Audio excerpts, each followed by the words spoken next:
بسم اللہ الرحمن الرحیم والحمد للہ رب العالمین والصلاة والسلام علی سید المرسلین وعلی آلہ وصحبہ اجمعین، اما بعد۔ محترم ناظرین کرام، احکام دین کا پروگرام پیش خدمت ہے۔ آپ کے سوالوں کے جواب ہم کتاب و سنت کی روشنی میں پیش کریں گے۔ تو آئیے آج کا پہلا سوال پیش کرتے ہیں، اس کا جواب بھی دیتے ہیں۔ پہلا سوال یہ کیا گیا ہے کہ ہم نے فقہ کی کتاب میں پڑھا ہے کہ آدمی اگر اچھی طرح سے مضبوط ڈھنگ سے بیٹھ کر سویا ہوا ہو تو اس کا وضو نہیں ٹوٹتا ہے۔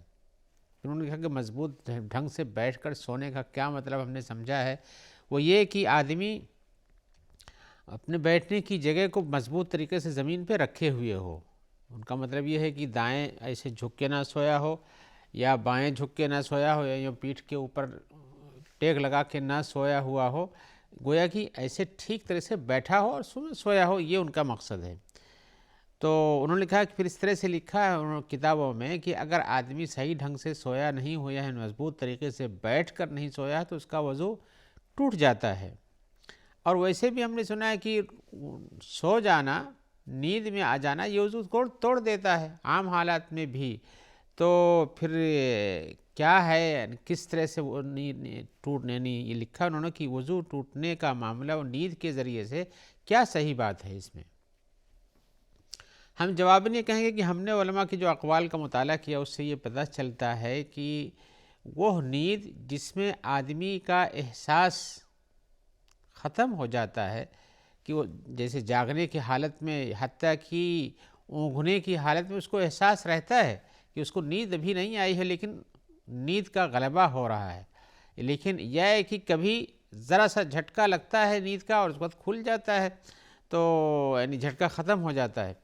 تو اس طرح سے اگر ہو تو نیند نہیں آتی ہے، اس کو نیند آنا نہیں کہتے ہیں، لیکن وہ نیند جس کے اندر آدمی کے جاگنے کا احساس ختم ہو جائے، اس حالت میں اس کا وضو ٹوٹ جاتا ہے۔ اب جاگنے کا احساس ختم ہو جانے کی کئی شکل ہو سکتی ہے، آپ نے جو تفصیل پڑھی ہے یا جو لکھا ہے، اس کے علاوہ میں کہتا ہوں کہ آدمی کبھی کھڑے کھڑے بھی سوتا ہے اس طرح سے کہ اس کا احساس مکمل ختم ہو جاتا ہے، بیٹھا ہی نہیں رہتا ہے، اور کبھی ٹیک لگا کر سوتا ہے، اس میں بھی مکمل طور سے احساس ختم ہوتا ہے، پوری طرح سوتا ہے۔ یہ تو آپ کے مشاہدے میں بات خود ہی ہوگی اور ہم سب کے مشاہدے میں ہے۔ تو حقیقت یہ ہے کہ جس نیند سے وضو ٹوٹ جاتا ہے وہ سونا ہے، وہ نیند آنا ہے جس میں آدمی کا احساس ختم ہو جائے کہ ہم جاگ رہے ہیں۔ اسی صورت میں اور جب وہ نیند ایسی آئے جس میں آدمی کے جاگنے کا احساس باقی رہتا ہے، ذرا سا کہیں جھٹکا ہوا، کہیں سے آواز آئی، کسی نے ہلکا سا پکارا، وہ جاگ گیا، پوچھا سو رہے ہو؟ نہیں سو رہا ہوں، ایسے لوگ جواب دیتے ہیں۔ تو ایسے میں وضو ٹوٹنے کا معاملہ پورا نہیں ہوتا، بلکہ جس میں احساس غائب ہو جائے اس میں وضو ٹوٹتا ہے۔ اب یہ احساس غائب ہونا، چاہے کھڑے ہو کے آدمی سو جائے، ٹیک لگا کے سو جائے، بیٹھ کے سو جائے، ٹیک لگا کے سو جائے، اور سونے کی حالت میں، تو یہ صورتحال پیدا ہی ہوتی ہے۔ اور اسی بات کے بتانے سے نیند سے وضو ٹوٹنے کی جو حدیثیں آئی ہوئی ہیں، چاہے وہ یہ آیا ہو کہ نیند سے وضو ٹوٹ جاتا ہے، یا یہ آیا ہو کہ ہم مسجد میں رہتے تھے اور اونگ جاتے تھے، سو جاتے تھے، اور اس میں ہم خراٹے بھی کہیں آیا تو اس کا لینے لگتے تھے، تو لوگ بتاتے تھے، جگاتے تھے، فوراً جاگ جاتے تھے، یعنی احساس سے حیات ختم نہیں ہوتا کہ ہاں ہم جاگ رہے ہیں۔ تو ایسی صورت میں نبی صلی اللہ علیہ وسلم نے جو عام حکم دیا ہے کہ نیند سے وضو ٹوٹ جاتا ہے، وہ اسی بات پر مبنی ہے کہ آپ کے سونے کی حالت میں آپ کا احساس ختم ہو چکا ہو تو آپ کا وضو اس وقت ٹوٹ جاتا ہے، اس لیے کہ احساس ختم ہو جانے کے بعد کوئی بغل میں کچھ کرتا ہے آپ کو پتہ نہیں چلتا، یا اسی طرح سے آپ کا وضو ٹوٹ ہی جائے، ہوا خارج ہو، آپ کو بدبو محسوس ہو یا نہ ہو، سو رہے تو کیا احساس ہوگا، یا اسی طرح سے آواز آئے اور نہ سن سکیں، تو یہ سب سونا ہوا ایسا جس میں احساس ختم ہو جاتا ہے۔ اگر ایسا احساس کے ساتھ آپ سو رہے ہیں تو واقعی اس میں وضو ٹوٹ جاتا ہے، چاہے آپ کو پتہ چلے یا نہ پتہ چلے کہ وضو ٹوٹ گیا تب تو بلا شبہ ٹوٹ جاتا ہے، لیکن یہ سونا بھی ناقض وضو ہے۔ آئیے میں آپ کو وہ حدیث سنا دوں جس میں رسول اللہ صلی اللہ علیہ وسلم نے فرمایا ہے، اور جس میں کوئی شرط نہیں بتائی ہے اس کے ساتھ۔ آپ فرماتے ہیں، جیسا کہ صفوان ابن عسال کی حدیث میں ہے، وہ کہتے ہیں کہ نبی صلی اللہ علیہ وسلم نے ہم کو حکم دیا ہے اذا کانوا مسافرین، کہ ہم سب جب سفر میں ہوں، یمسحوا الخفین ثلاثۃ ایام ولیالیہن الا من جنابۃ، کہ ہم جب سفر میں ہوں تو ہم اپنے موزوں پر 3 دن اور 3 رات تک مسح کریں، سوائے اس کے کہ اگر جنابت ہو جائے تو پھر مسح کرنے سے وضو نہیں لوٹتا ہے، بلکہ وہاں تو غسل کی ضرورت ہے۔ ولیکن من غائط و بول و نوم، ہاں اگر ہم 3 دن کے سفر پہ ہیں اور ہم نے موزہ پہن رکھا ہے، اور موزہ پہن کے جو مسح کی کیفیت چاہے سونے میں ہو، چاہے سفر میں ہو، چاہے حضر میں ہو، لیکن یہ چیز پیشاب سے، پیخانہ کرنے سے، و نومن اور سو جانے سے ختم نہیں ہوتی ہے، یعنی 3 دن تک موزے پر مسح کر سکتے ہیں، یعنی اس کے ذریعے سے وضو ٹوٹنے کا حکم تو لگتا ہے لیکن مسح کرنے سے وضو پھر لوٹ آتا ہے۔ جنابت کی پوزیشن ہو جائے جس میں غسل واجب ہو جاتا ہے تو پھر وہ چیز کافی نہیں ہوتی، وہ تو وہاں وضو کیا پورا ہی آپ کو نہانے کی ضرورت ہے۔ تو نبی صلی اللہ علیہ وسلم نے یہاں اس حدیث میں دیکھیے ولیکن من غائط و بول اور نومن کا جو لفظ آپ نے فرمایا کہ ہاں یہ 3 دن 3 رات کے مسح کا حکم باقی رہتا ہے، چاہے پیشاب ہو جائے، پیخانہ ہو جائے یا نیند آ جائے۔ آپ یہ دیکھیں کہ رسول اللہ صلی اللہ علیہ وسلم نے یہاں پر نیند کو پیخانہ پیشاب کے ذریعے سے جیسے وضو ٹوٹتا ہے اس کے ذریعے سے اس کو بھی اس میں ساتھ میں ذکر کیا ہے، لیکن یہ مطلق ہے، ایسا کچھ نہیں ہے کہ کون سی نیند ہے، لیکن جو اور کیفیتیں حدیثوں میں صحابہ کرام کی زندگی سے ملتی ہیں اور وہاں پر کہیں اونگ جانے کی کیفیات کا تذکرہ ہے تو اس سے یہ پتہ چلتا ہے کہ نیند سے وہ نیند مراد ہے جس میں انسان کا احساس زائل ہو جاتا ہے، چاہے وہ کھڑے ہو کر سوئے اس طرح سے پوری طرح سے، یا بیٹھ کر سو جائے، یا ٹیک لگا کر سو جائے۔ آپ نے جو کیفیت پڑھی ہے کہ اگر صحیح ڈھنگ سے مضبوط طریقے سے زمین پر بیٹھا ہوا ہو اور سو جائے تو اس کا وضو نہیں ٹوٹتا ہے، یہ بات صحیح نہیں ہے، اس وقت بھی وضو ٹوٹ سکتا ہے۔ آئیے ایک دوسرے سوال کی طرف آتے ہیں۔ دوسرا سوال یہ ہے، ہمارے بھائی پوچھ رہے ہیں کہ ہم نے جنابت سے غسل کیا، یعنی ہمیں نہانے کی ضرورت تھی، ہم نہائے اور نماز پڑھنے چلے گئے، لیکن ہمیں حالت نماز میں یہ احساس ہوا کہ مزی نکل گئی ہے، یعنی گویا کہ ان کا احساس ہے کہ ہم نہائے تھے اور نہانے کے بعد ہمارا یعنی مزی منی کا جو نکلنا تھا، یہ بند، منی نکلنے سے تو وضو ٹوٹ ہی جاتا، غسل کی ضرورت پڑتی، لیکن یہاں کی حالت ہم نہا کے گئے، نماز پڑھ رہے تھے، نماز پڑھنے کے درمیان احساس ہوا کہ کچھ نکلا ہے، تو کہہ رہے ہیں کہ ہماری اس نماز کا کیا حکم ہے؟ کیا ہمیں اپنی یہ نماز لوٹا کے پھر سے پڑھنی پڑے گی،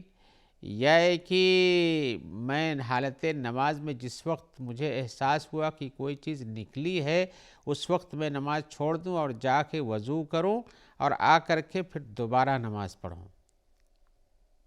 تو جواباً یہ عرض ہے کہ اگر آپ کو یہ یقین ہے کہ آپ کے پیخانہ یا پیشاب کی جگہ سے کوئی چیز نکلی ہے وضو کر لینے کے بعد، چاہے آپ نماز میں ہوں یا حالت نماز سے باہر ہوں، تو اس وقت آپ کا وضو ٹوٹ جاتا ہے اور آپ کو دوبارہ وضو کرنے کی ضرورت ہے۔ اگر یہ حالت نماز میں ہو جائے تو پھر کیا ہوگا؟ حالت نماز میں جیسے یہ آپ نے 2 رکعت 4 رکعت کی نماز پڑھی تھی اور 4 رکعت میں 2 رکعت کے بعد آپ تیسری رکعت میں جب کھڑے ہوئے تو آپ کو احساس ہوا کہ کوئی چیز پیشاب کے راستے سے باہر آ گئی ہے،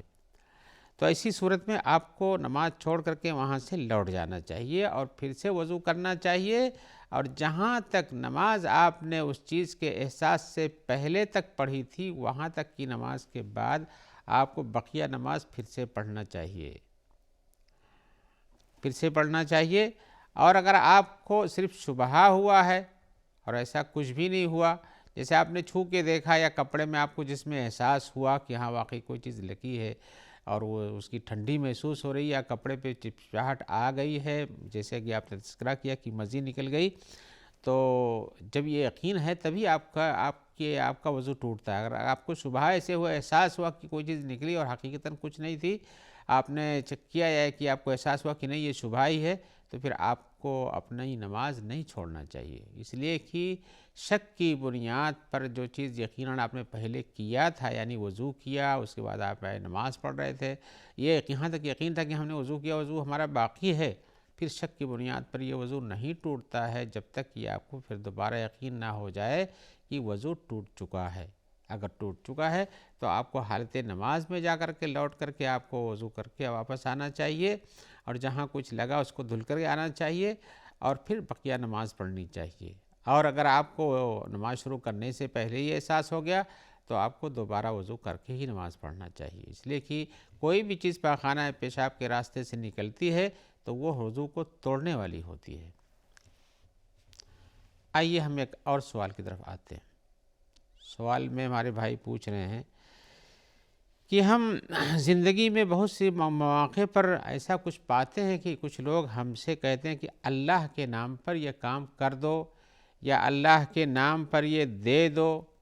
یا اللہ کے نام سے آپ سے مانگتا ہوں کہ آپ وہ ہماری مدد کرو۔ تو اللہ کے نام پہ مانگنے کی کئی شکلیں لوگوں نے اختیار کر رکھی، وہ مختلف چیزوں میں استعمال کرتے ہیں لوگ۔ قلم کسی کو اللہ کا واسطہ دے کے مانگتا ہوں قلم ہم کو دے دو، یا ہم کو پیسہ دے دو، یا ہم کو قرضہ دے دو، یا ہم سے یہ سامان بیچ دو، یا ہے کہ اللہ کے نام سے کہتا ہوں کہ تم ہماری تصدیق کرو کہ ہم سچ بول رہے ہیں، اللہ کا واسطہ دے کر کہتا ہوں۔ تو اللہ کا واسطہ لوگ زندگی میں بہت سی جگہوں پہ لگاتے ہیں۔ انہوں نے کچھ چیزوں کی مثال بھی دی ہے کہ جیسے اللہ کے نام سے کہتے ہیں ہمیں دے دو، یا کہ ہم سے یہ سامان فروخت کر دو،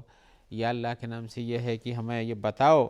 اس بات کے بارے میں، تم اللہ کا واسطہ دے کر پوچھتا ہوں۔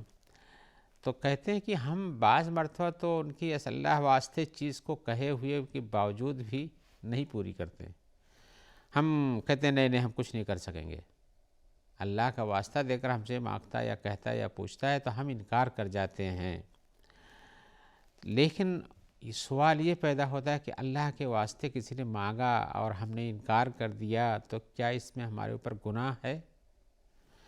گناہ ہے یا کہ گناہ نہیں ہے؟ اور ظاہر ہے کہ آدمی گناہ سے اسے ہمیشہ ڈرنا چاہیے۔ ان مومن کی زندگی خوف و رجا یعنی امید اور اسی طرح سے خوف کے درمیان گزرتی ہے، تو اس طرح سے مانگنے پر، اللہ کے نام سے مانگنے پر بھی ہم نے انکار کر دیا تو کیا اس میں گناہ ہوا کہ نہیں؟ اور یہ بہتوں کو پیش آتا ہے۔ ہو سکتا ہے آپ سن رہے ہیں، آپ دیکھ رہے ہیں، آپ زندگی میں جاتے ہیں، لوگوں سے سنتے بھی ہیں، دوسروں کو کہتے بھی سنتے ہیں، ہمیں بھی ایسا واسطہ پیش آتا ہے۔ تو کیا کرنا چاہیے؟ اس میں دو شکلیں ہیں۔ مانگنے والے کی بات کا یا کہنے کا یا اللہ کا واسطہ دے کر پوچھنے کا، اس میں دو شکلیں ہو سکتی ہیں۔ ایک شکل تو یہ ہے کہ واقعی اس کا حق ہے کہ وہ ایسا لے یا آپ سے پوچھے، اور دوسرا یہ کہ آپ کے اوپر حق ہے کہ آپ اس کو وہ چیز دیں، اور اسی طرح سے اس کی پوچھی ہوئی بات کا جواب دے دیں، بتا دیں، یہ ایک چیز ہو۔ اور دوسری شکل یہ کہ اس کا نہ حق ہے اس طرح سے کہنے کا، نہ مانگنے کا، نہ آپ کے اوپر زور زبردستی اللہ کے نام سے کرنے کا، اور نہ آپ کے اوپر حق بنتا ہے کہ آپ کو اس قسم کی چیزیں بتائیں جو کہ بتانے کی نہیں ہوتی ہیں یا دینے کی نہیں ہوتی ہیں۔ آپ زندگی میں اس کی بہت سی شکلیں دے سکتے ہیں۔ مثال کے طور پر آپ ایک بات پیش کروں کہ وہ کہتا ہے کہ اللہ واسطے مجھے کچھ 10 درہم دے دو، 10 روپیہ دے دو۔ آپ جانتے ہیں کہ وہ مقروض نہیں ہے، آپ جانتے ہیں کہ وہ بھوکا نہیں ہے، آپ جانتے ہیں کہ اس کی ایسی کوئی ضرورت نہیں ہے جس کے لیے وہ مانگ رہا ہے، بلکہ آپ جانتے یہ ہیں کہ وہ مانگ رہا تاکہ شراب پیے یا کہ غلط چیزوں میں لے جا کے استعمال کرے۔ اب یہ دونوں شکلیں آپ کے سامنے ظاہر ہیں، نہ اس کو وہ صحیح چیز کے لیے مانگ رہا ہے، اور نہ آپ جانتے ہیں کہ صحیح میں استعمال بھی نہیں کرے گا۔ بھلے سے وہ اللہ کے واسطے سے لے کر مانگتا ہو، پھر بھی آپ کو نہ دینے کی ضرورت ہے، نہ اس کا حق یہ بنتا ہے کہ اس طرح سے وہ کرے۔ ایک دوسری شکل بھی اسی میں دیکھ لیجئے۔ دوسری شکل یہ ہے کہ وہ مجبور ہے، واقعی اس کے پاس گھر میں کھانے پینے کا سامان نہیں ہے، بچے بھوکے ہیں، اور آپ کو پتہ ہے کہ اس کی پوزیشن اچھی نہیں ہے اور اس کی مدد کرنے کی ضرورت ہے، اور وہ کسی وجہ سے آپ سے اللہ کا واسطہ دے کر کہتا ہے کہ اللہ واسطے ہمیں 10 درہم دے دو، بچوں کو کچھ کھلا دیں، اور آپ کو پتہ بھی ہے۔ پھر جب وہ آپ سے اللہ کا واسطہ دے کر مانگتا اور آپ دینے کی پوزیشن میں ہیں تو آپ کو دینا چاہیے۔ اس طرح سے آپ کا انکار کر دینا وہاں پر یہ گناہ کا باعث ہو سکتا ہے، اس لیے کہ آپ کے مال میں سائل اور محروم کا حق بنتا ہے، للسائل والمحروم جیسے قرآن مجید میں آیا ہوا ہے۔ تو اب آپ کے سامنے دونوں شکلیں واضح ہو جاتی ہیں۔ یہ دنیا زندگی کے اندر بہت ساری چیزوں میں پیش آتا ہے۔ چاہے تجارت ہو، چاہے کوئی بات کرنی ہو، چاہے کوئی بات پوچھنی ہو، چاہے کسی مدد کے لیے طلب کرنا ہو، اور چاہے کہ اللہ کا واسطہ دے کر کچھ مانگنا ہو، ان سب چیزوں میں یہ چیز پیش آ سکتی ہے۔ تو اس میں جواب میں یہ ہے کہ آپ کو نہ کرنے اور کرنے میں فرق کرنے کے لیے آپ کو بھی پتہ ہونا چاہیے۔ اگر آپ اس لیے انکار کرتے ہیں کہ اس کا حق نہیں بنتا اس طرح سے کرے، اور نہ آپ کا حق بنتا ہے کہ اس کی غلط چیز میں مدد کریں، تو بلا شبہ آپ پر کوئی گناہ نہیں ہے، بلکہ اس وقت گناہ یہی ہو سکتا ہے کہ آپ نے ایسا کیوں کیا۔ اور اگر آپ جانتے ہیں کہ حقیقتاً اس کی ضرورت ہے اور وہ حقیقت میں پوچھ رہا ہے اور یہ کہ نیک مشورہ مانگ رہا ہے، اور آپ اس پر بھی انکار کر جاتے ہیں، تو گناہ کا باعث ہو سکتا ہے۔ تو جیسے اس نے پوچھا ہے اس حساب سے ہم یہ کہتے ہیں کہ اگر آپ کو اس نے اس طرح کی کوئی چیز مانگی ہے کہ مجھے دے دو، اور جانتے ہیں کہ وہ اس میں اس کا حق نہیں مانگنے کا، تو آپ کو نہیں دینے میں کوئی گناہ نہیں ہے، اور اگر جانتے ہیں اس کا حق ہے تو اسے دے دینا چاہیے۔ آئیے اس سلسلے میں جس حدیث کی بنیاد پر یہ بات کہی جاتی ہے کہ اللہ کے واسطے پہ کوئی مانگے تو اسے ضرور دو، تو اسے دینا چاہیے، یہ ایک حدیث ہے جس کی بنیاد پر یہ اشکال پیدا ہوتا ہے کہ اللہ کے نام پہ مانگ اور آپ نے انکار کر دیا، اور حکم ہے کہ آپ کو پورا کر دینا چاہیے، تو کیا گناہ ہوتا ہے کہ نہیں؟ وہ حدیث میں آپ کو سنا دیتا ہوں۔ وہ حدیث ہے عبداللہ ابن عمر کی، اس میں کئی چیزوں کا تذکرہ آیا ہوا ہے۔ وہ کہتے ہیں کہ رسول اللہ صلی اللہ علیہ وسلم نے فرمایا ہے، من استعاذ باللہ فاعیذوہ، جو آدمی تم سے کسی بات کے بارے میں پناہ مانگتا ہے، کہیں رہنا چاہتا ہے یا کسی چیز کے بارے میں اس کو اشکال ہے، اس سے پناہ مانگتا ہے، تو اللہ کے نام پر تو آپ اس کو پناہ دے دو، اس کو بچاؤ۔ ومن سأل باللہ فآتوہ، اور جو اللہ کے نام سے، اللہ کے واسطے سے مانگے آپ سے تو اسے دو۔ ومن دعاکم فاجیبوہ، اور جو تمہیں بلائے، دعوت دے، اس کی دعوت قبول کرو۔ من صنع الیکم معروفا فکافئوہ، اور جو تمہارے ساتھ کوئی اچھا کام کرے، احسان کرے، بھلائی کا کام کرے، فکافئوہ، تو اس کا بدلہ بھی اسے تم دو، یعنی اچھا وجہ سے اس نے اچھا کام کیا تو آپ بھی اچھا کام کر کے اس کے ساتھ کوشش کرو۔ فَإِن لَمْ تَجِدُوا مَا تُكَافِئُونَهُ، اگر تم یہ پا ہی نہیں سکو کہ تم اس کو بدلہ دے اس کو، جیسے اس نے آپ کو کچھ بہت بڑا ہدیہ دیا ہے یا آپ کو وقت پر مدد کر دیا ہے اور آپ نہیں اتنا پیسہ اس کی مدد کر سکیں، فَدْعُوا لَهُ حَتَّى تَرَوْا أَنَّكُمْ قَدْ كَافَأْتُمُوهُ، تو تم اس کے لیے یہاں دعا کرو یہاں تک کہ تمہیں احساس ہو کہ تم نے اس کا بدلہ پورا کر دیا۔ اس لیے دعا بھی ایک بہت بڑی چیز ہے۔ یہ حدیث سنن ابو داؤد میں ہے، بخاری کے ادب المفرد میں ہے، اور حدیث صحیح ہے۔ تو یہی وہ حدیث تھی تو جس کی بنیاد پر یہ مسئلہ کھڑا ہوتا ہے، لیکن اس مسئلے میں آپ کے لیے وہی بیان ہے کہ جیسا آپ مناسب دیکھتے ہیں، حالات کے حساب سے اس میں گناہ نہ ہونے پائے تو ایسا کام کریں، اور اگر دیکھتے ہیں کہ وہ معصیت کے لیے کام کر رہا ہے تو آپ اس سے احتراز کریں، اس لیے کہ معصیت میں مدد کرنا، اور معصیت میں چاہے وہ اللہ کے نام ہی پر آپ سے معصیت کرنے کے لیے، گناہ کرنے کے لیے مدد مانگتا ہو، تو آپ کو کام نہیں کرنا چاہیے۔ اور اس لیے کہ حقیقتاً دین اچھائی میں مدد کرنے کا نام ہے، برائی سے میں مدد کرنے کا نام نہیں ہے۔ آئیے اسی جواب کے ساتھ ہم امید رکھتے ہیں کہ انشاءاللہ آپ سے دوبارہ ملاقات ہوگی۔ آپ کے سوال ہوں گے، ہماری طرف سے ان کے جواب کتاب و سنت کی روشنی میں ہوں گے۔ جب تک کے لیے ہم دعا گو ہیں کہ اللہ تعالیٰ آپ کو خیر سے رکھے، اور جو لوگ آپ تک اس پروگرام کے پہنچانے میں مددگار ہیں، تعاون دیتے ہیں، اللہ تعالیٰ ان سب کا تعاون فرمائے، اور ان کو زندگی میں عافیت عطا فرمائے، اور آخرت میں اچھا بدلہ عطا فرمائے۔ السلام علیکم ورحمۃ اللہ وبرکاتہ۔